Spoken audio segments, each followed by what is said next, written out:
눈물로 뿌려진 기도의 씨앗은 기쁨의 열매를 맺으리. 내 삶을 붙드신 주의 손 강하시니 폭풍이 와도 두려움 없네. 인내하리 인내하리 인내하리 인내하리. 소망의 아침인 반드시 곧 오리니.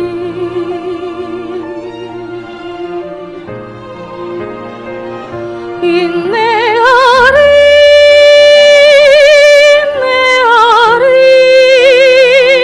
믿음으로 인내하리. 기쁨의 열매를 거두게 하심이네.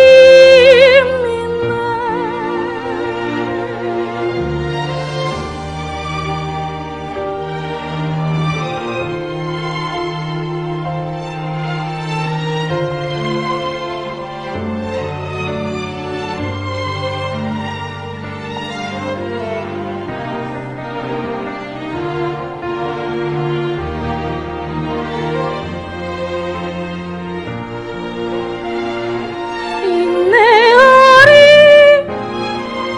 인내하리 인내하리 인내하리 인내하리. 소망의 아침이 반드시 곧 오리니.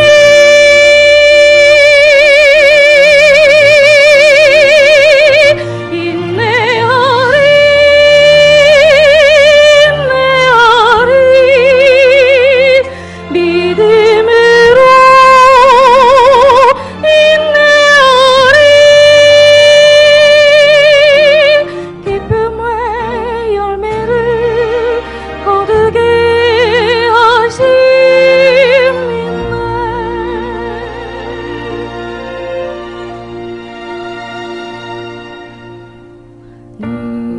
인내를 인내는 연다는 소망을 이루네.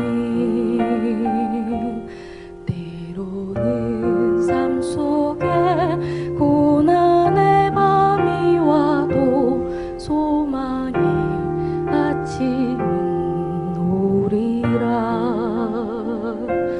소망의 아침은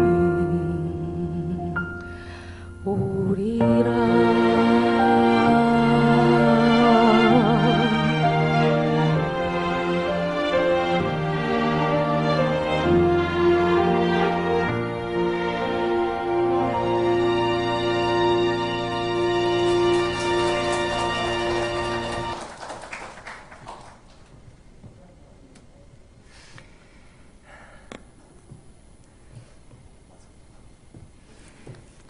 인사드리겠습니다. 여러분 안녕하세요. 반갑습니다. 오늘 이번 한 주일 동안 저를 불러주셔서 감사드립니다. 우리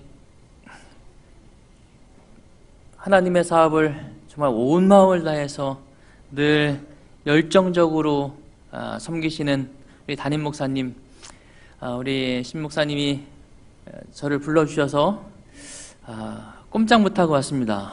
우리 목사님이 의지가 강하신 분이셔서 조 목사님 와주세요 거절을 못하겠더라고요.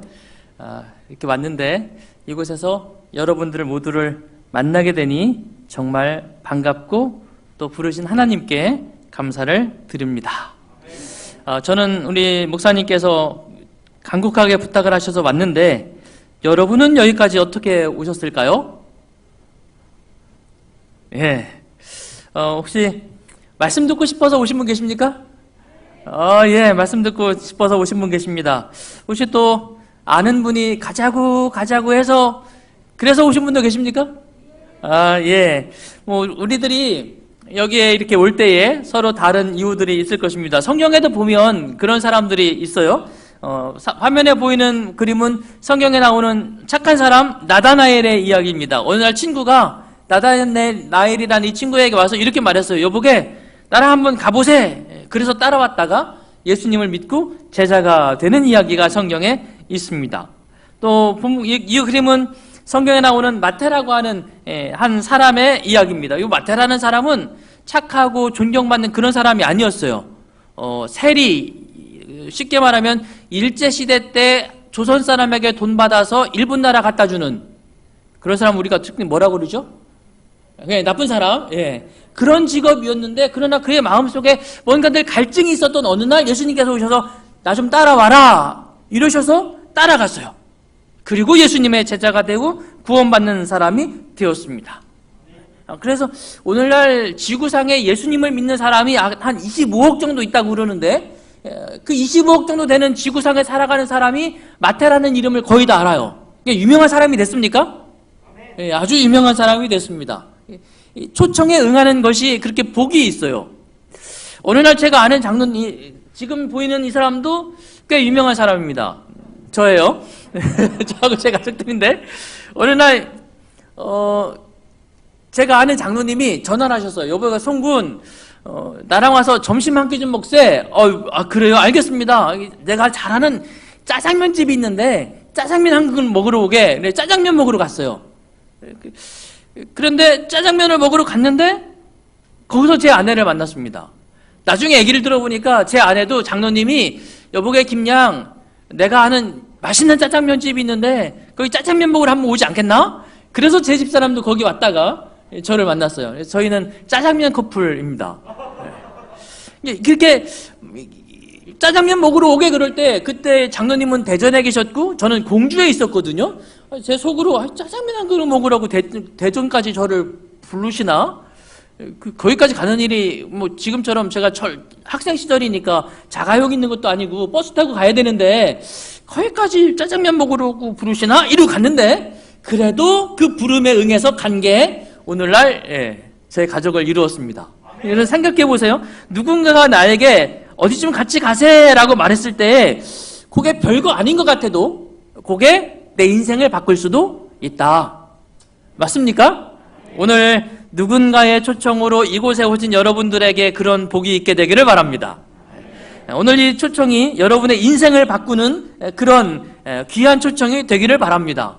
물론 나쁜 친구가 여보게 좀 일로 와보게 그러면은 잘못 따라가면 어떻게 돼요?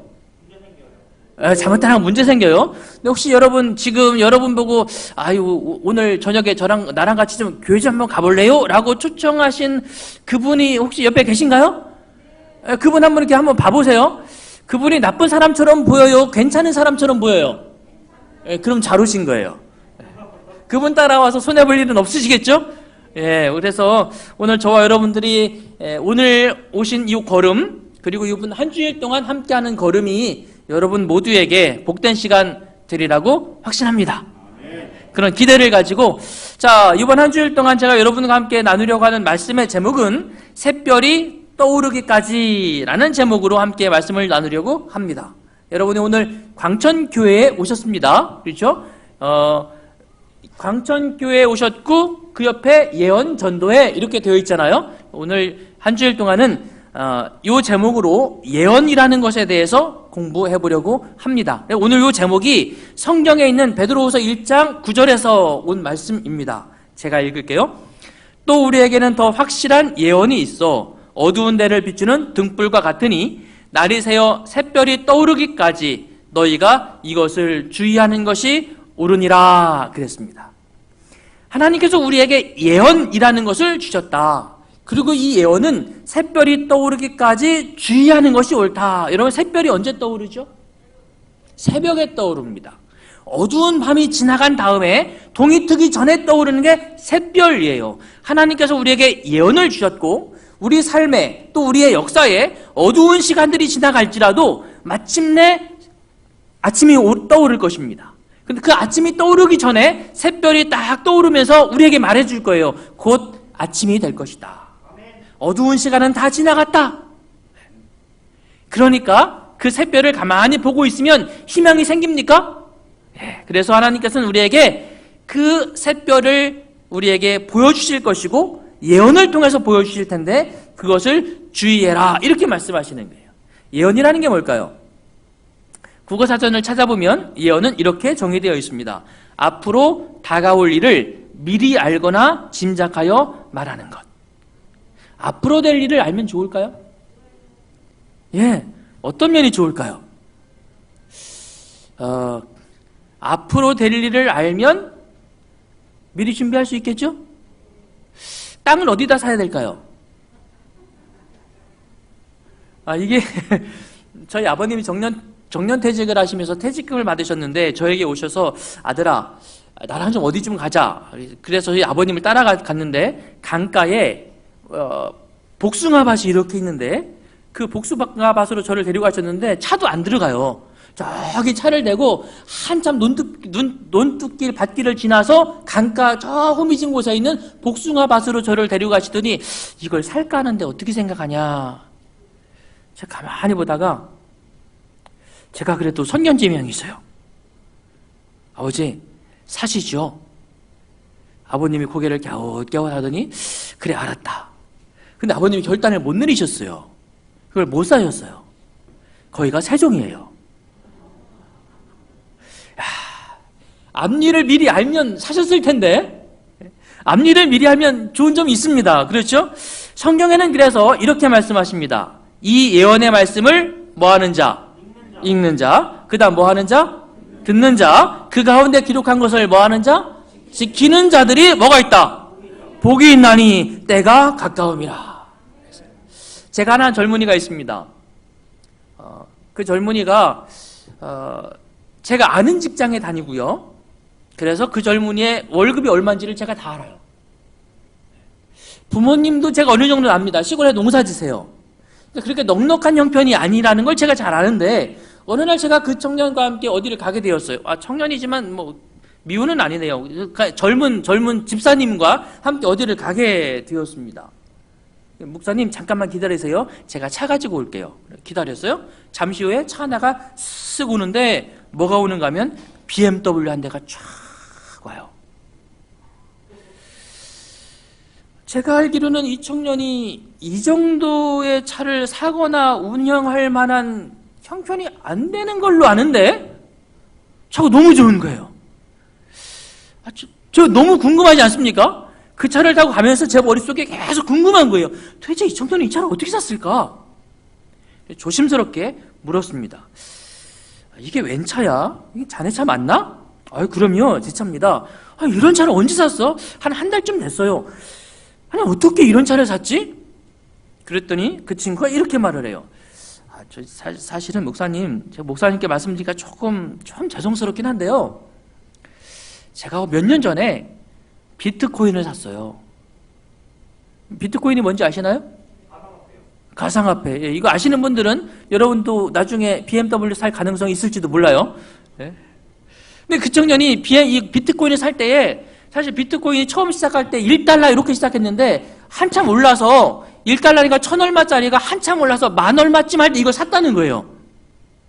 그런데 이게 올라가지고 10,000얼마에 산 게 지금 얼마냐면 1,900만 원까지 올랐다는 거예요. 그래서 얼른 팔았어요. 그래서 그거 팔아서 아파트 한 채 사고 자가용 하나 사고 남은 돈은 아이들 교육비로 쓰려고 저축해 놓았다는 것입니다. 이야, 10,000얼마에 산 게 1,000몇 배가 오른 거예요. 굉장하죠? 아멘. 그날 저녁에 제가 집에 와서 제 아내에게 말했어요. 여보, 10,000얼마에 산 게 1,000몇 배가 올랐대. 나도 좀 살까? 그랬더니 제 아내가 이미 오른 만큼 오른 거 아닐까? 그래 맞아. 지금 사면 또 가격이 쭉 떨어질 거고 그럼 또 홀딱 말아먹겠지? 안 되겠다. 오를 만큼 오른 것 같아. 그래서 안 샀어요. 한 주일이 지난 다음에 얼마로 오른가 하면 2,500만 원으로 올랐어요. 1900일 때 뭐 했어야 되는데?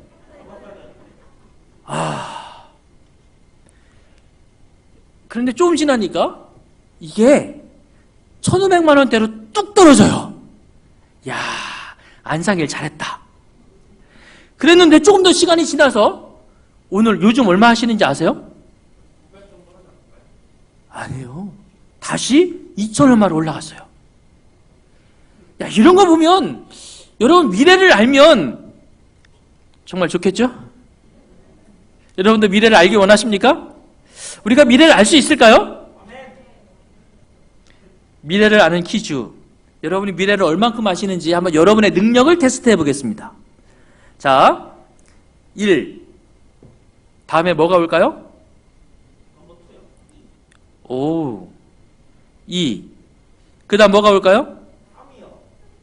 아니, 어떻게 그렇게 잘 알아요? 3. 아, 기본이에요? 좋아. 4. 그 다음에? 여러분 다 이 정도는 아시는군요. 여러분은 미래를 아는 예지적 능력이 있습니다. 대단하세요? 자, 너무 쉬웠나요? 조금 어려운 거 해볼까요? 자, 조금 더 어렵게 갑니다. 2. 그 다음에 4. 그 다음에 6. 오. 그 다음에 어떻게 이렇게 하세요? 이거 마지막 뭐 능히 아시겠네. 얼마? 어떻게 하셨어요? 계속 플러스. 이야, 대단하세요. 이것도 하실 수 있을까요? 1, 2, 3. 그 다음에 그 정도는 아니지. 그 다음에 뭐라고요? 이야, 얘가 공부할 필요가 없는데? 이 정도면? 그 다음에 8. 그 다음에 요거 13. 예, 그럼 이것도 아시겠네. 그게 뭐예요? 아니, 어떻게 이렇게 잘하세요? 대부분은 조용히 계신데? 정답은 21. 장로님이세요? 이사님이세요? 손님, 오늘, 그래요? 이런 박수 한번 주세요. 박수 한번. 대단하세요. 21 정답입니다. 이게 제가 선물을 드려야 될 것 같은 상황인데. 자, 그래요. 어떻게 하셨어요?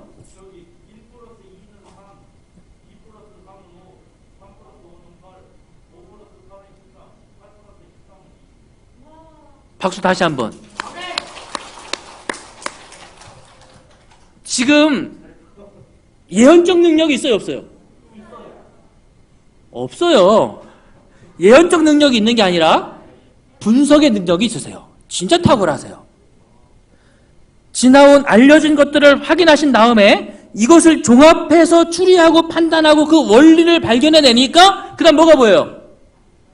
그 다음 미래가 보이는 거예요. 대단하십니다. 자, 그러면은 우리 선생님, 자, 한 번 더 해보세요. 1. 여러분도 해보세요. 11. 12. 아셨어요 벌써? 1121. 아셨어요? 예, 답이 나오실 것 같아요 벌써. 자, 예, 대단하세요. 1321. 그 다음이?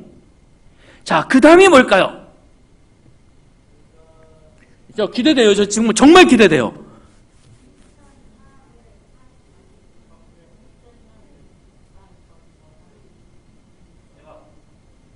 알겠어요?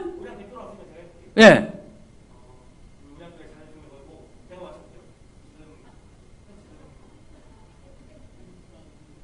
정답은 1851. 틀렸습니다.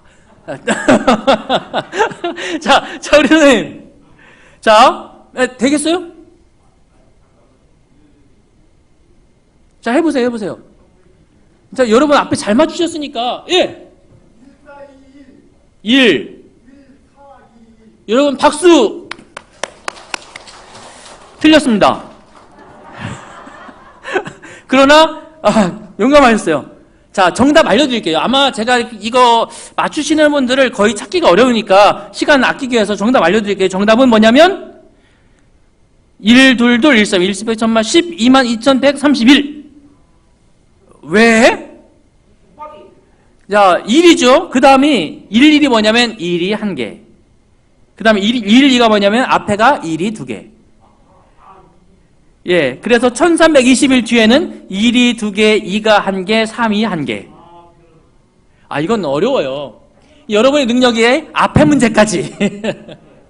자, 그럴지라도 우리는 뭘 할 수 있는가 하면 지금까지 있었던 것들을 통해서 미래를 여러분이 어느 정도 뭐 했어요? 예측을 했습니다. 이 사람이 그 정도까지는 할 수 있어요. 그러나 여러분, 저는 요 답에 대해서 예측을 했을까요? 아니면 알고 있었을까요? 저는 예측한 게 아니라 알고 있었어요. 왜 저는 이거를 예측하지 않고 바로 알고 있었는가 하면 이 문제 내가 만들었으니까. 저는 예측하지 않아요. 그냥 아는 거야. 제가 만들었으니까. 여러분, 성경은 이렇게 말합니다. 이 예언의 말씀을 읽는 자, 듣는 자, 지키는 자는 복이 있나니 라고 말씀하시면서 때가 가까움이라 이렇게 말씀하세요. 예언은 하나님께서 미래를 예측하여 주시는 게 아닙니다. 역사는 하나님께서 이끌어 가세요. 역사는 하나님께서 주인이십니다. 그래서 하나님은 미래를 예측하여 말씀하시는 분이 아니라 아시기 때문에 말씀해 주시는 거예요. 그래서 오늘 저는 여러분과 함께 예언을 아는 자, 읽는 자, 듣는 자, 지키는 자가 왜 복이 있느냐? 하나님께서 계획하신 그 다음에 대한 예언을 하나님께서 우리에게 알려주시기를 원하시고 그것을 아는 사람들에게 하나님께서는 복이 있다고 말씀하시는 것입니다. 그래서 주님은 우리에게 말씀하시기를 이 예언을 주의하는 것이 뭐하다? 옳다 이렇게 말씀하세요. 우리가 숫자는 어느 정도 예측할 수 있었지만 이거 보세요. 이 아이가 나중에 태어나서 어른이 되어 뭐가 될지 알아요, 몰라요? 몰라요. 우리 삶에 수많은 변수들이 있기 때문에 잘 몰라요. 저희 어머님은 제가 뭐가 될 거라고 예상하셨는가 하면 국어 선생이 되거나 아니면 아나운서가 되겠다고 제가 어릴 때부터 맨날 그래서 그거 될 줄 알았을 거예요. 그런데 지금 뭐가 됐어요? 목사가 되었어요. 예측할 수 없었던 일이 일어나는 것입니다.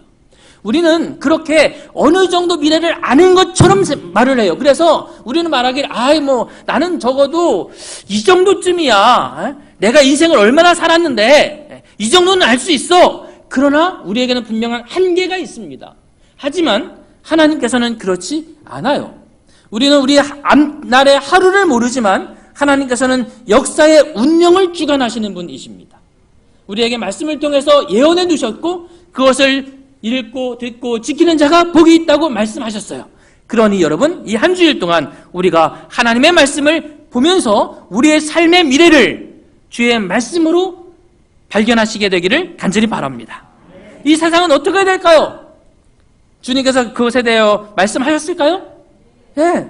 제가 몇 년 전, 2년 전 2월입니다. 2020년 2월에 아는 몇 분들을 제가 그때 360품에서 사목으로 있을 때였는데 천안에 있는 몇 성도들이 저와 함께 목사님 저희를 좀 데리고 여행을 가주세요. 그래서 한 10명 정도를 이끌고 남미로 여행을 갔어요. 제가 파라과이에서 몇 년 살아서 스페인어를 조금은 하거든요. 그리고 거기 지리를 좀 아니까 그분들을 데리고 남미를 갔습니다. 남미를 막 가려고 계획을 막 세우고 있는데 우한에서 코로나라는 게 발생했다는 이야기가 막 들려와요. 그리고 한국에 환자가 생겼다는 이야기가 1월 20일 날 들렸는데 그때 막 여행을 준비하고 있을 때입니다. 그러나 별 걱정 안 했어요. 여행을 출발했습니다. 출발했다가 여행을 마치고 페루에서 브라질에서 돌아오려고 공항에 들어갔는데 동양 사람들만 따로 세우더라고요. 그리고는 한쪽으로 끌고 가서 뭐 별걸 다 해요. 난생 처음 해보는 걸 코에다 집어넣고 입에다 집어넣고 격리를 따로 세워놓고 별걸 다 얼마나 당황스러웠는지 몰라요.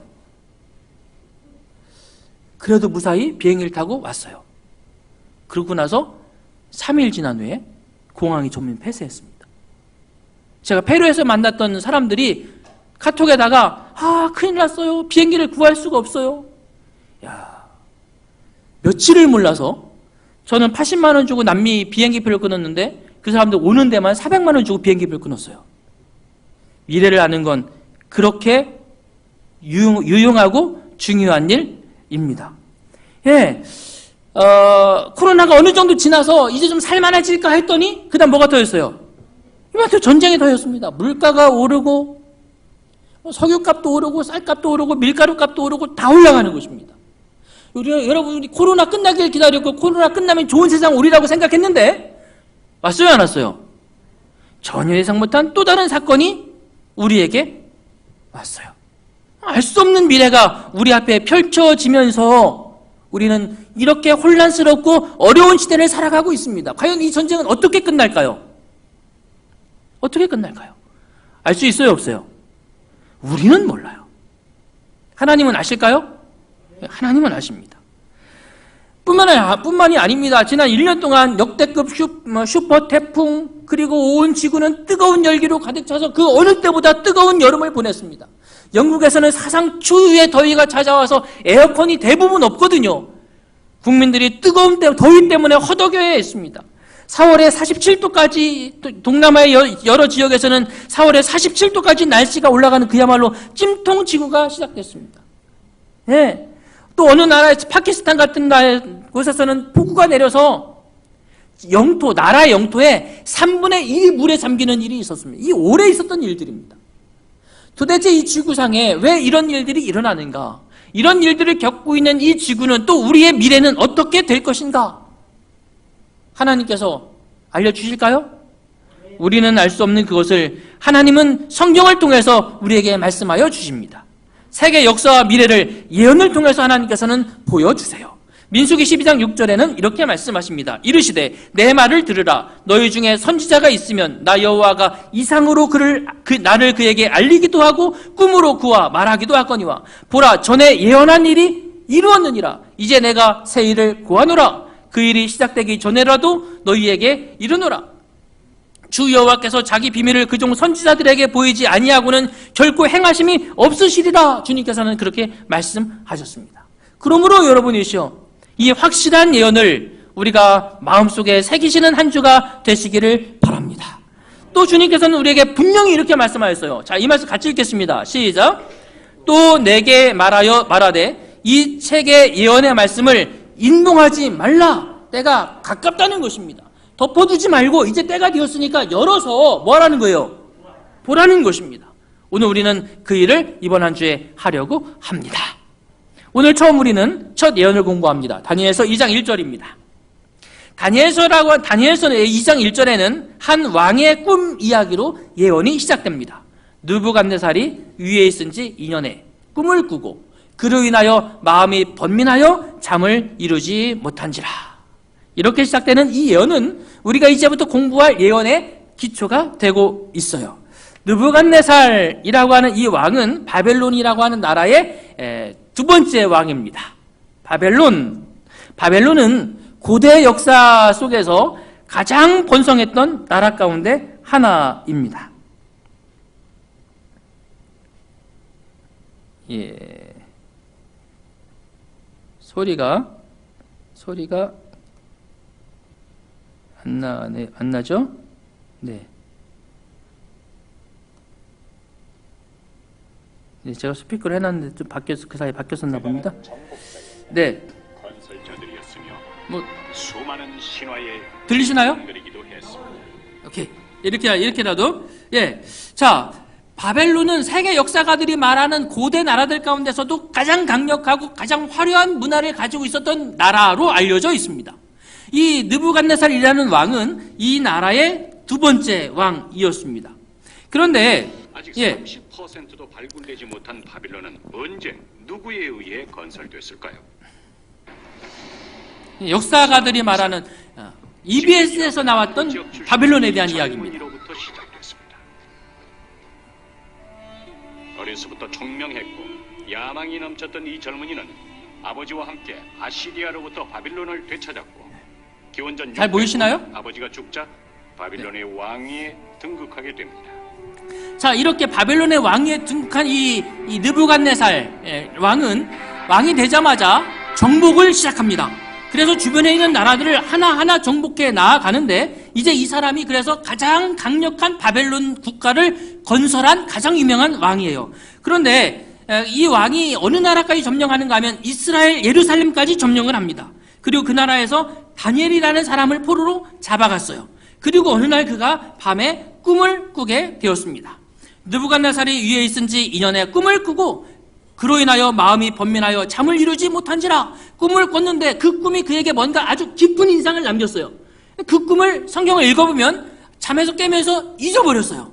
꿈의 내용은 잊어버렸는데 꿈이 남긴 강력한 인상은 남아있는 것입니다.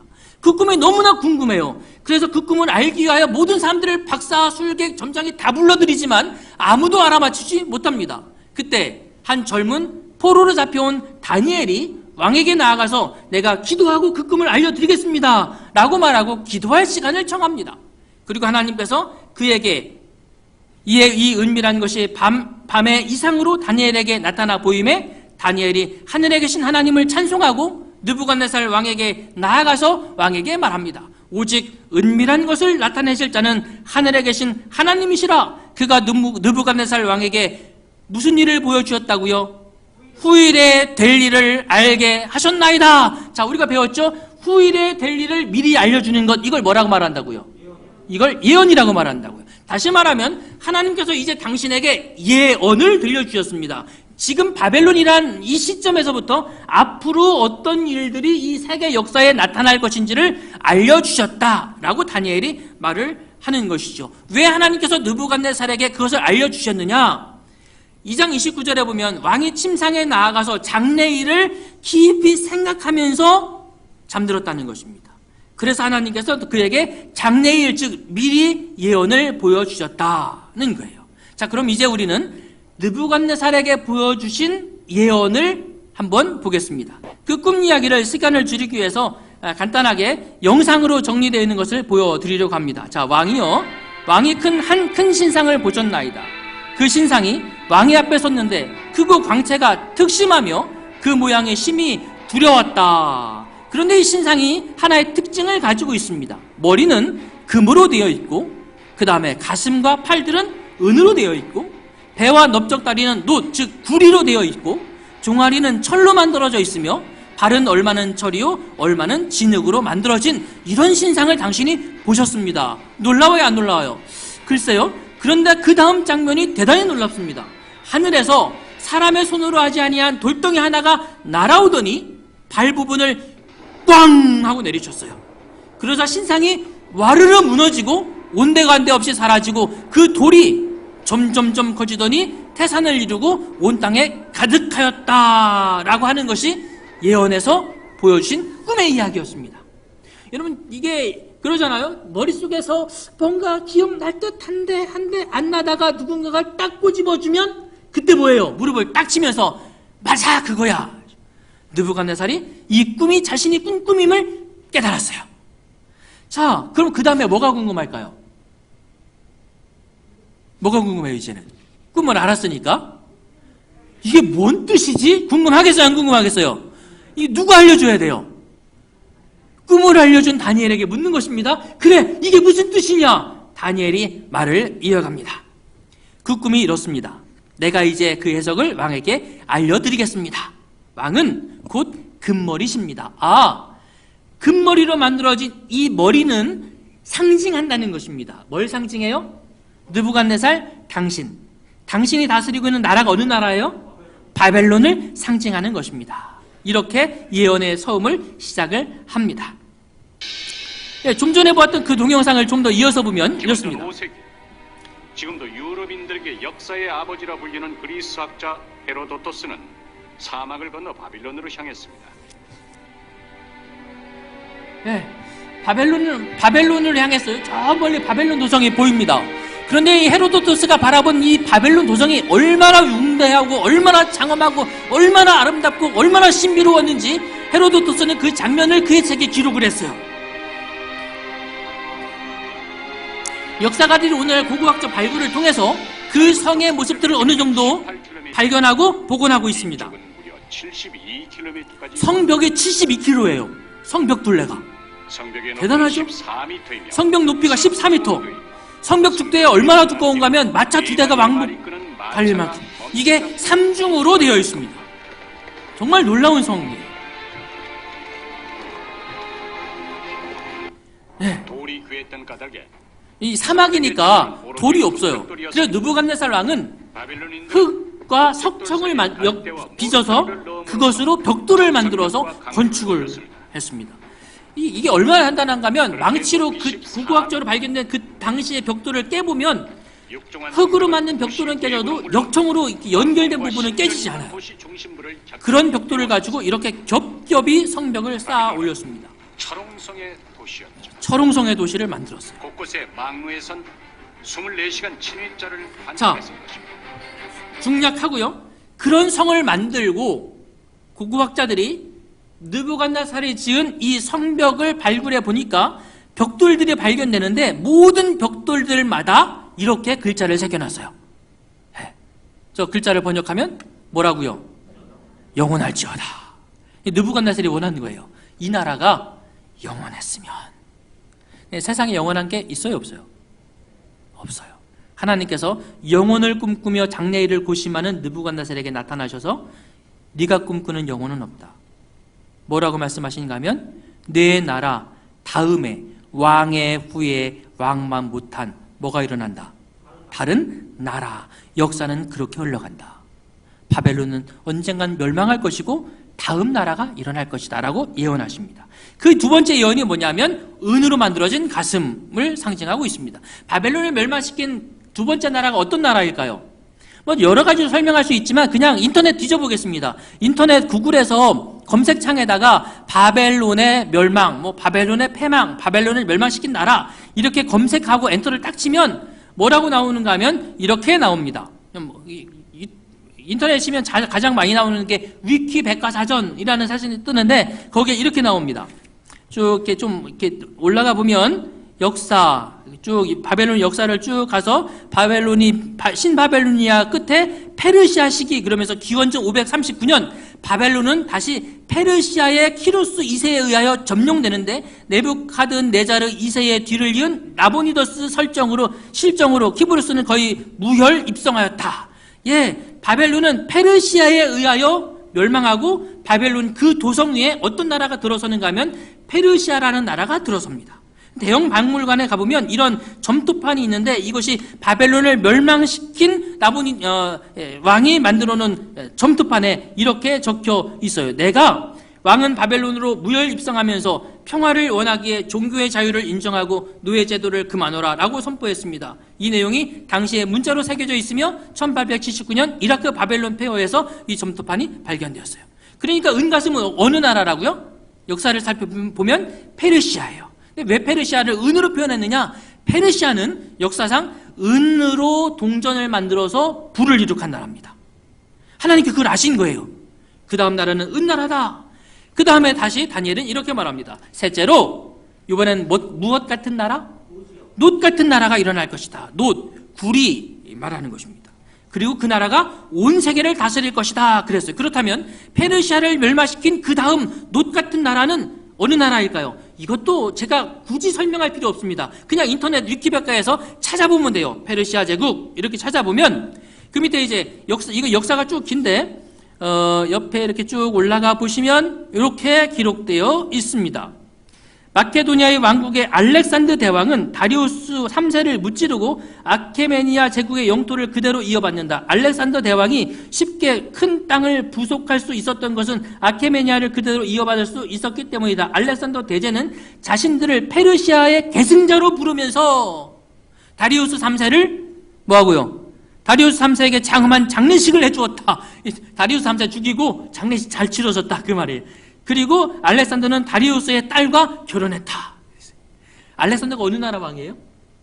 그리스의 왕입니다.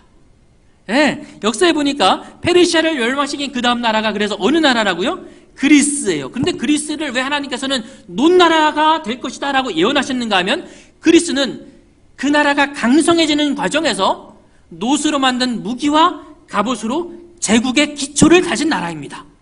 그래서 하나님께서 그것을 아시고 그 다음 나라는 놋나라일 것이다 예언하신 거예요. 놀랍지 않습니까? 예, 일 다음에 뭐가 오고 2가 오고, 이 다음에 뭐가 오고, 3이 오고, 하나님께서는 그렇게 하신 게 아니에요. 주님께서 말씀하셨고 그대로 이루어집니다. 자, 그 다음 나라는 넷째 나라는 강하기가 철 같으리니 철은 모든 물건을 부서뜨리고 이기는 것이라 철이 모든 것을 부수는 것 같이 그 나라가 문 나라를 부서뜨리고 빠할 것이라 그랬어요. 자, 이 나라는 어떤 나라일까요? 예? 이것도 뭐 제가 설명할 필요 없습니다. 뭐 찾아보면 된다고요? 인터넷 찾아서 백과사전 찾아보면 됩니다. 마찬가지예요. 예, 역시 여기서도 인터넷 찾아보면 로마가 어떻게 그리스를 어느 나라가 멸망시켰느냐 이것도 찾아보면 우리는 로마라는 사실을 쉽게 알 수 있습니다. 그리스의 역사, 로마 제국과 동로마 제국 시대, 그러면서 기원전 166년 로마군이 그리스를 정복하였다. 그러니까 그 다음 나라 철나라는 무슨 나라라고요? 이건 로마입니다. 로마예요. 그런데 여러분, 이 로마는 재료가 뭘로 되어 있었다고요? 철이에요. 금속 중에 가장 강한 게 뭐라고요? 지금까지 언급된 것 가운데 철나라. 여러분, 그리스가 동으로 구리로 강성해졌지만 철을 이길 수 있어요, 없어요? 없어요. 그래서 로마는 철로 표현되어 있으며 로마가 몇 년 동안 세계를 지배했는지 아십니까? 500년 동안 세계를 지배했어요. 과거 역사상 가장 강력한 제국 로마였습니다. 그걸 아시는 하나님께서 이 나라는 어떤 나라다? 금속이 뭐다? 철이다. 가장 강하고 문나라를 밟고 부서뜨릴 것이다. 이렇게 예언하십니다. 자, 그럼 이 로마는 어떻게 될까요? 로마도 영원합니까? 영원하지 않아요. 그 다음 하나님의 예언은 이렇게 이어집니다. 왕께서 그 발과 발가락이 얼마는 토기장이 진흙이고 얼마는 철인 것을 보셨습니다. 그것처럼 그 나라가 뭐 할 거라고요? 나누일 것이다. 이렇게 말씀하셨어요. 아, 로마는 다른 나라는 멸망하고 다음 나라가 들어설 것입니다. 이랬는데 이 나라는 멸망한다는 말이 아니라 뭐 해진다고요? 쪼개어진다, 나누어진다, 분리된다 이렇게 말씀하셨어요. 세계사책을 살펴보겠습니다. 로마의 분열 원일, 조이설이라는 사람이 쓴 고등학교 세계사. 뭐 지금도 이 세계사 책을 쓰는지 모르지만 제가 고등학교 다닐 시절에 공부했던 세계사 책입니다. 로마의 분열 원인. 이러한 토지의 부족은 게르만 민족 이동의 내적 계기가 되어 로마 제정 초기에는 로마의 용병이나 소작인이 되어 평화적인 방법으로 제국 내에 이동하였다. 자, 앞에 부분을 잘랐으니까 쉽게 설명드리면 게르만 민족들이 점점점 로마로 들어와서 그 땅에 조금씩 자리 잡기 시작했다. 그런데 이 게르만 민족이 점점점 로마 제국으로 밀고 들어옵니다. 한 나라, 중국의 한 나라가 점점 팽창하면서 서쪽의 흉노족, 훈족을 침략해 들어오니까 훈족의 일부가 흑해 북방에 살고 있다가 4세기 말에 이들은 다시 서쪽으로 이동해 오기 시작합니다. 근데 거기 누가 살고 있었는가 하면 게르만 민족들이 살고 있었어요. 여러 동코토족, 서코토 여러 활동들이 섞여 있는 단체, 이 집합이 게르만 민족이었는데 그렇게 되니까 이 게르만 민족들이 다시 서쪽으로 이동해 오기 시작합니다. 그래서 남러시아의 동코토족을 쳐부시고 이 훈족들이 이제 그렇게 하니까 이에 동코토족은 서방으로, 서코토족은 다뉴브 강을 건너서 동로마 제국 내로 이동하기 시작하였다. 그렇게 왜요? 한 나라가 정장하니까 훈족이 밀려오니까 게르만 민족이 로마 쪽으로 밀려오기 시작했어요. 예. 그러면서 이를 계기로 게르만 민족의 이동이 활발하여져서 1세기 동안에 반달족, 부르군드족, 프랑크족, 앵글로세슨족 등은 로마 영토 각지에 왕국을 세우기 시작합니다. 이러한 혼란 속에서 소로마 제국은 게르만의 용병대장 오토아케르에게 멸망하였으며 엘베강 슬라브인이 이동하여 정착하고 있었다. 이래서 로마 제국 내에 슬금슬금 자리를 잡기 시작한 게르만 민족들이 이제는 무너져 내리는 로마 제국의 뒤에서 조금씩 세력을 형성하고 나라를 만들기 시작했어요. 그렇게 해서 로마 제국이 이렇게 여러 나라로 분열되기 시작합니다. 이 나라들이 오늘날 앵글로색슨이 영국, 프랑스, 그리고 독일, 스위스, 포르투갈, 스페인, 그리고 아프리카 북부, 로마이라는 나라들의 전신을 이루게 됩니다. 놀랍죠? 예. 하나님께서 말씀하신 대로 요 나라들이 현재는 7이지만 분열될 때는 하나, 둘, 셋, 넷, 다섯, 여섯, 일곱, 여덟, 아홉, 열. 몇 개 나라로 갈라졌어요? 여러분 보세요. 발과 발가락은 분열될 것인데 발가락이 몇 개? 발이 2개잖아요. 10개. 예언하신 대로 정확하게 몇 개로? 여러분, 하나님은 예언을 예측하시는 분이세요? 아니면 이끌어 가시는 분이세요? 이끌어 가시는 분이세요. 하나님이 이렇게 예측하신 것이 아니라 하나님의 인도하심과 역사하심이 지구의 역사를 운영하고 있었음을 우리는 발견하게 됩니다. 아멘입니까? 이게 예언이에요. 이게 예언이에요. 자, 그럼 우리는 이제 그거 이미 지난 과거잖아요. 이게 오늘 우리에게도 영향을 미칠까요? 자, 이제 그 뒤 이야기를 보겠습니다. 자, 하나님께서 그 다음에 이렇게 예언하였어요. 자, 예언 보겠습니다. 왕께서 철과 진흙이 섞인 것을 보셨은즉 그들이 다른 인종과 뭐하지 않을 것이다. 섞일 것이나 인종은 섞인다. 그러나 피차에 뭐하지 않는다? 합하지 않는다. 이렇게 예언하셨어요. 여러분, 하나님의 예언이 지금까지 금머리, 그 다음에는 은나라, 그 다음에는 동나라, 그 다음엔 철나라, 그 다음엔 나눠질 것이다. 여기까지 차곡차곡 맞았습니까? 그 다음 예언은 이게 인종은 섞이지만 한 나라가 되지는 않을 것이다. 이렇게 예언을 딱 하셨어요. 이게 2장의 지구 역사의 마지막 부분입니다. 이거 성취될까요? 안 될까요? 돼야 돼요? 안 돼야 돼요? 여러분, 이게 성취된다면 하나님은 살아계신 것입니다. 이게 성취 안 된다면 기독교는 가짜입니다. 사단이라는 존재가 교회를 무너뜨리려고 하는 존재가 있어요. 하나님을 무시하려는 존재가 있어요. 그가 그래서 이것을 한 나라로 합쳐보려고 해요. 합쳐지기만 하면 세상에 예수님 믿을 사람 아무도 없어요. 왜요? 예언이 뭐 했으니까? 틀렸으니까. 그럼 저도 목사 그만둘지도 몰라요. 아니, 몰라요가 아니라 그래야 될 거예요. 그래서 사단이 이 나라를 합하려고 애를 많이 씁니다. 먼저 간단히 설명하겠습니다. 영국의 빅토리아 여왕이 아이들을 9을 낳았어요.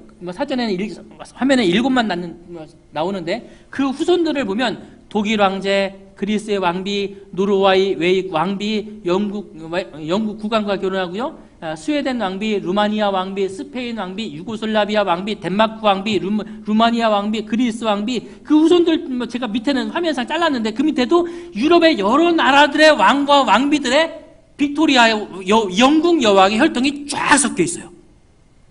서로 인종이 뭐 할 거라고요? 섞일 것이다. 그래서 역사가들은 영국의 빅토리아 여왕을 뭐라고 말하는가 하면 영국의 어머니 이렇게 말해요. 1차 세계대전이 터졌을 때 유럽의 여러 나라들이 싸우지 않습니까? 다 사촌 형제들 간에 싸운 거예요. 예언대로 그들은 혈통이 섞입니다. 그러나 피차에 뭐하지 않을 것이다?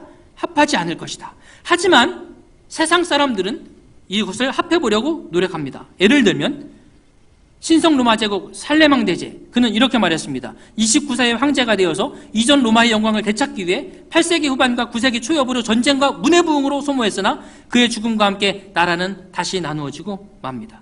프랑스 루이 14세 짐이 곧 국가다 그러면서 베르시아 궁전을 건설하고 자신을 태양왕이라고 말하면서 프랑스 절대 왕권을 새 차원 높이 끌어올리고 네덜란드, 스페인, 신성로마 제국을 굴복시키면서 유럽을 점령해 나가기 시작했습니다. 그러나 그도 실패합니다. 프랑스 나폴레옹 장군이 나타났습니다. 그가 유럽 전체의 나라들을 거의 다 점령해 나갔어요. 거의 다 점령했어요. 그런데 그가 유럽을 넘어서 군대를 어디로 돌렸는가 하면 러시아로 돌립니다. 러시아도 먹겠다. 그런데 실패하고 패망하여 본국으로 돌아옵니다. 러시아에서 패망하자 나폴레옹도 별거 아니다. 우리도 연합하면 이길 수 있겠다. 그래서 여러 나라를 연합해서 나폴레옹에 대항을 합니다. 그리고 나폴레옹은 그들과 싸우기 위해서 월터르 전쟁에 나갔다가 여기서 패하고 맙니다. 그리고 그가 거기서 그의 운명이 끝나요. 이 엄청난 세력을 누가 꺾었는가? 주요 적대 세력은 누구였는가? 누가 그를 저지하고 저항하며 넘어뜨렸는가? 그 누구도 그 무엇도 아니다. 하나님이 분명히 직접 개입하셨다. 토마스 아놀드라는 사람이 쓴 근대사가에서 그는 그렇게 역설하고 있습니다. 이 강력한 세력이 아무도 막을 수 없었던 세력이 갑자기 무너지고 만 것입니다. 하나님께서 하신 일입니다. 그래서 여러분 나폴레옹의 한 말 가운데 여러분이 아시는 가장 유명한 말이 뭐예요? 내 사전에 불가능이란 없다. 그런데 그가 죽으면서 뭐라고 말했는지 아십니까? 이렇게 말했어요. 나는 전능하신 하나님을 감당할 수 없었다. 무슨 말이에요? 하나님은 뭐 하지 않을 거라고 했는데, 합하지 않을 거라고 했는데, 무슨 말, 나는 내 사전에 불가능은 없다. 그리고 그걸 시도했단 말이에요. 다 될 것 같았어요. 실패하는 이유를 그는 찾을 수 없었습니다. 오직 누구만이? 하나님의 예언만이 내가 실패한 이유를 말해주고 있었던 거예요. 여러분, 하나님 살아계십니까? 예, 독일 비레름 2세 1차 세계대전, 히틀러 2차 세계대전. 여러분, 정말 히틀러의 2차 세계대전은 유럽 전체를 점령할 것처럼 보였습니다. 그러나 마지막 남은 한 나라, 영국을 점령하지 못한 채 그는 무너져 내리고 맙니다. 그렇게 유럽을 하나로 합치려는 노력이 끝났을까요? 끝나지 않았습니다. 현재는 누가요? 2차 세계대전이 끝난 다음에 EC, 유럽 공동체라는 게 생겨났습니다. 유럽 공동체는 유럽의 여러 나라들을 경제적으로 합칠 뿐만 아니라 중간에 있는 것처럼 유럽은 미국처럼 하나의 유럽 합중국으로 만드는 것이 최종 목표이다. EC가 생긴 것도 유럽을 뭐 하려는 게 목적이라고요? 하나로 만드는 게 목적이었어요. 성공했어요? 실패했어요? 잘 안 되는 것입니다. 그래서 더 강력하게 해보자. 그래서 지금은 뭘 만들었는가 하면 유럽연합, EU를 만들었습니다. 유럽의 정치, 경제 통합을 실현하기 위해서일 뿐만 아니라 이 나라들을 한 나라로 만들려고 하는 것이 그들의 미래의 계획이었습니다. 성공해야 하네요. 아직도 실패해요. 그런데 여러분, 유럽연합이 이렇게 현재 27나라가 유럽연합국이 되어 있는데 이 나라에 어떤 나라가 가입하기를 간절히 원하고 있었는가 하면 러시아로부터 독립한 한 나라가 우리도 더 이상 러시아가 아니라 유럽과 연합해서 우리도 이 유에 들어가고 싶다라고 강력한 희망을 밝힌 한 나라가 있었습니다. 어느 나라인지 아세요? 여기 아직 안 올라왔어요. 아직 후보국도, 지금은, 요 당시, 지금 화면 당시에는 아직 후보국도 안 됐어요. 후보국이 될 만한 자격도 없는데, 그러나 그 나라는 후보국이 되기를 간절히 원했어요. 그 나라 어떤 나라인가 하면 우크라이나예요. 우크라이나.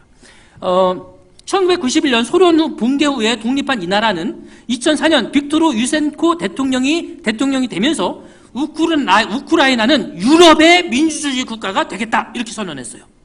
더 이상 러시아와 단절을 끊겠다는 것입니다. 러시아는 공산주의잖아요.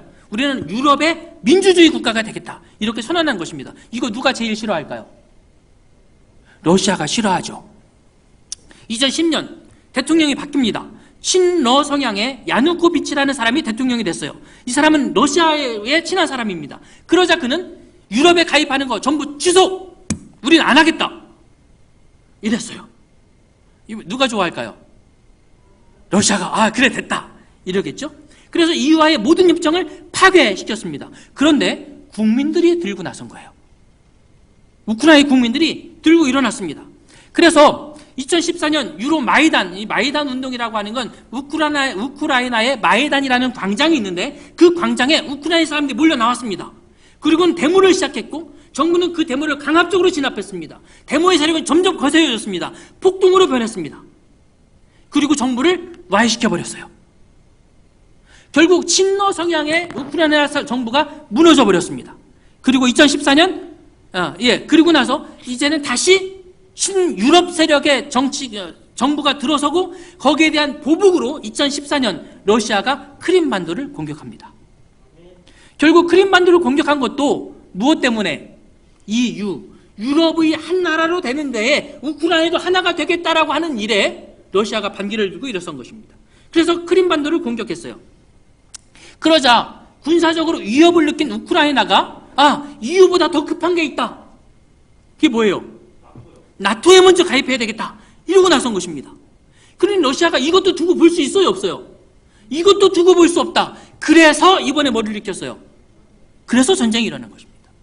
사실 여러분 생각해 보시면 지금 우리가 러시아와 우크라이나의 전쟁 때문에 어려움을 겪습니까? 영향 받으시죠? 막 물가 오르고 기름값 오르고 막 얼마나 올랐는지 모릅니다. 이게 무엇과 연관되어 있느냐? 가만히 살펴보니까 다니엘서 2장 하나님께서 로마는 10나라로 나뉘어질 것이고 이 나라는 한 나라로 합치려고 수없이 시도하겠지만 그러나 된다 안 된다? 이 예언의 연장선상에 지금 우리가 살고 있습니까? 여러분의 삶이 다니엘서 2장에는 이 예언과 관련 있습니까? 없습니까? 있습니다. 다시 말하면 저와 여러분의 삶이 살아계신 하나님의 예언과 관련 있습니까? 없습니까? 여러분의 삶이 하나님과 연관되어 있습니까? 없습니까? 여러분이 나는 하나님 안 믿어, 나는 하나님도 몰라, 나는 예언이 뭔지도 몰라 라고 말할지라도 분명한 것은 이 시대에 살아가고 있는 저와 여러분의 그 삶 자체가, 쉽게 말해서 차 타고 가다 기름 넣는 그것조차도 성경의 예언과 연관 있다. 아멘입니까? 기억하십시오. 여러분이 믿든 안 믿든, 인정하든 하지 않든 우리는 성경의 예언과 관련되어 살아갑니다. 우리는 우리의 의지와 관계없이 세상을 이끄시는 하나님의 주권 하에 살고 있다는 사실을 인정해야 합니다. 우리가 모른다고 해서 이 명백한 사실이 달라지지 않습니다. 우리는 앞길을 전혀 몰라요. 그러나 하나님께서는 예언해 놓으셨고 그 예언대로 오늘 우리는 그렇게 살아가는 역사 한복판에 살고 있습니다. 그러므로 여러분, 우리가 앞일을 모르지만 아시는 하나님을 믿고 의지하시게 되기를 간절히 바랍니다. 이제 시간이 다 되었는데요, 제가 이야기 하나만 하고 마칠게요. 제가 군에서 제대한 것이 초여름경에 제대를 했습니다. 그리고 얼마 안 지나서 선선한 바람이 불기 시작하는 가을, 초가을 어느 날, 제가 살고 있는 곳과 멀지 않은 곳에 저랑 같이 군대를 전역한 동기가 살고 있었어요. 그 친구가 전화를 했습니다. 동준아, 우리 집 한번 놀러 와라. 우리 집에 밤이 익어가고 있다. 그래서 친구 집에 제가 가는데 그때 제가 오토바이를 탔습니다. 시티100이라는 오토바이 혹시 아시나요? 100cc 오토바이를 탔어요. 오토바이를 타고 그 친구 집에 가는데 길을 새로 포장했더라고요. 까맣게 아스팔트를 쫙 깔았는데, 여러분, 아스팔트를 새로 깐 길을 오토바이를 타고 쫙 달리면 얼마나 상쾌한지 아시나요? 그것도 바람 선선하게 부는 초가을날 말이죠. 쫙 달리는데 기분이 얼마나 좋은지 몰라요. 콧노래를 부르면서 쫙 가는데 앞에 다리가 나타났어요. 그런데 이 다리가 포장을 안 했어요. 다리 앞과 다리 다음은 포장을 했는데 이 다리는 포장 안 했는데, 왜 포장을 안 했나 하고 보니까 이 다리는 그냥 아스팔트만 깔면 되는 상황이 아니더라고요. 다리가 움푹움푹 팽겼어요. 그래서 이걸 포장을 안 했어요. 그래서 다리에서는 제가 속도를 줄이고 이렇게 빠져나간 다음에 다시 윙 하고 샤 가을바람을 맞으면서 쫙 갔습니다. 친구 집에 갔어요. 저녁을 먹고 놀다가 깜깜해져서 집을 나섰는데 달이 없어요. 깜깜한 밤입니다. 다시 오토바이를 타고 콧노래를 부르면서 쫙 집으로 오는데, 여러분, 제가 멀쩡해 보이지만 저에게 치명적 단점이 하나 있습니다. 제가 안 멀쩡해 보이나요? 멀쩡해 보이죠? 근데 치명적 단점이 뭐냐면 자꾸 까먹어요. 제가 까먹었어요. 뭘 까먹었을까요? 다리를 까먹었어요. 시티100이라는 이 오토바이가 저도 젊을 때 그러니까 엑셀을 그냥 끝까지 딱 당겨놓고 이렇게 딱 당겨놓고, 그리고 이러고서 한 15분 이상을 쭉 달려왔으니까 가속이 쭉 붙어서 아마 좋게 100km 넘었을 거예요. 제가 헬멧 썼을까요? 안 썼을까요?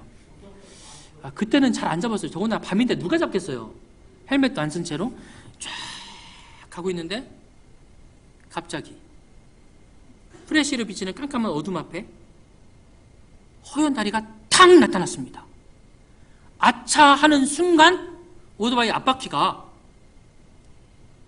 움푹 팽긴 다리의 한 곳에 꽝 하면서 받쳤어요. 그 순간 제 몸이 하늘로 솟구치기 시작했습니다. 쫙. 그 다음 뭐죠? 방향을 털더니 떨어지기 시작했어요. 여러분, 그런 말 있잖아요. 지난 날이 주마등처럼 지나간다. 경험했어요. 머릿속에 막 지나가요. 그러면서 드는 마지막 생각, 이대로 떨어지면 죽겠구나. 근데 제대한 지 얼마 안 됐다고 했었습니까? 제가 있던 때가 좀 이상한 부대여서 새벽까지 일어나서 5시 반쯤에 기상해서 씻고 나서 6시에 연병장에 모인 다음에 1시간 동안 태권도와 특공무술을 하고 나서야 7시 반에 밥 먹으러 갔어요. 저희는 먼지 막 가득 뒤집어 쓰고 뭐 이마에서 막 여기 막 땀나고 흙먼지에서 막 누래진 채로, 그리고 식판 들고 밥 먹으러 갔어요. 그렇게 군 생활을 막 마치고 나온 지 얼마 안 됐어요. 특공무술 할 때 매일매일 하는 게 뭐냐면 낙법. 낙법 아시죠? 아시나요? 예, 집어 던지거나 날아가서 안전하게 지면에 다치지 않고 착지하는 거, 이거를 매일 아침 했거든요. 이게 아직 그게 제 몸에 딱 배어 있어요. 그러니까 안 죽으려면 안전하게 뭐 해야 돼요? 낙법을 해야 돼요. 예. 낙법을 하자. 그런데 치명적 문제가 하나 있어요. 그게 뭘까요? 오토바이는 꽝 하고 부딪힌 다음에 나중에 보니까 저쪽에 다리 넘어 저쪽 논이 있는데 논 한가운데 가서 수저 박혀 있더라고요. 네. 저는 붕 떴다 떨어지는데 낙법을 쳐야 돼. 그런데 치명적 문제가 하나 있습니다. 뭐냐면 낙법을 치려면 손으로 지면을 탁 치면서 이렇게 몸을 말아 구르면 여기부터 이렇게 해서 다리로 몸을 동그랗게 해서 떼굴떼굴 굴러가야 돼요. 그러려면 정확하게 지면을 짚어야 됩니다. 그런데 하늘도 까맣고 땅도 까매요. 아무것도 안 보여요. 일찍 자세를 잡으면 머리가 땅에 그대로 부딪히고요. 너무 늦게 자세를 잡으면 얼굴이 그대로 땅에 부딪힐 판이에요. 어떻게 해야 돼요? 저는 하나도 안 보이는 것입니다. 그런데 그때 제 귀를 때리는 강력한 음성이 들려왔습니다. 2마디 3마디도 아니고 딱 한마디 음성. 굴러! 그 소리가 제 고막을 팍 때렸어요. 그 소리를 듣자마자 주저할 틈이 없었습니다. 그대로 땅을 짚고 굴렀어요. 정확하게 굴렀습니다. 정확하게. 얼마나 몸이 세게 구르는지 구르기 시작하는데 막 제 몸이 탁탁탁탁탁 굴러가는데 몇 바퀴 훈련 받을 때는 3바퀴쯤 굴다가 딱 팔을 펴서 멈춰야 되는데 너무 세게 구르니까 제가 멈추기 위해 팔을 펼치면 제 팔이 부러질 것 같아요. 제 생각에. 그래서 구르다가 멈출 때까지 그냥 구르자. 그리고 계속 굴렀어요. 한참을 구른 다음에 속도가 줄어들고 멈췄습니다. 자리에서 일어났어요. 내려가서 논바닥에 박혀있는 오토바이를 안간 힘을 써서 끄집어낸 다음에 보니까 그래도 굴러가요. 다행히 논에 앞바퀴가 박혀가지고 논 땅이 무르잖아요. 앞바퀴가 휘어지지 않았어요. 털어내고 시동을 거니까 걸려요. 집에 와서 오토바이를 안 보이는 곳에 세워놓고 어머니 마시면 걱정하시잖아요. 몰래 제 방으로 들어갔습니다. 거울을 봤더니 그날 초가을이니까 점퍼와 청바지를 입고 있었는데 구른 방향으로 점퍼가 쫙 갈라졌어요. 청바지가 싹 닳아서 청바지가 닳으면 하얀 실들이 보이잖아요. 실들이 구른 자국으로 쫙 갈라졌어요. 제 몸은 어떻게 됐을까요? 청바지가 벗겨지면서 엉덩이 부분이 긁혔어요. 그리고는 아무렇지도 않아. 아멘 하셔야 되지 않아요? 누가 타이밍을 알려주셨을까요? 그분은 어떻게 하셨을까요? 그분은 다 보시기 때문에 그래요. 저는 봐요, 못 봐요? 저는 한 치 앞도 몰라요. 1초 앞도 몰랐어요. 하나님은 다 하셨어요. 그리고 말씀해 주신 것입니다. 지금이다. 굴러! 사랑하는 믿음의 성도 여러분, 오늘 우리는 역사의 한 정점을 살아가면서 하나님께서 말씀하신 역사의 마지막 부분에 살아가고 있습니다. 주님께서 오늘 우리에게 말씀하셨어요. 내가 너희에게 예언을 들려주겠다.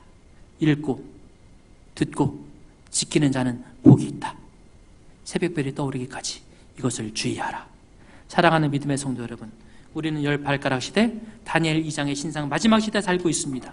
역사는 마지막 예언을 두고 숨가쁘게 움직이고 있습니다.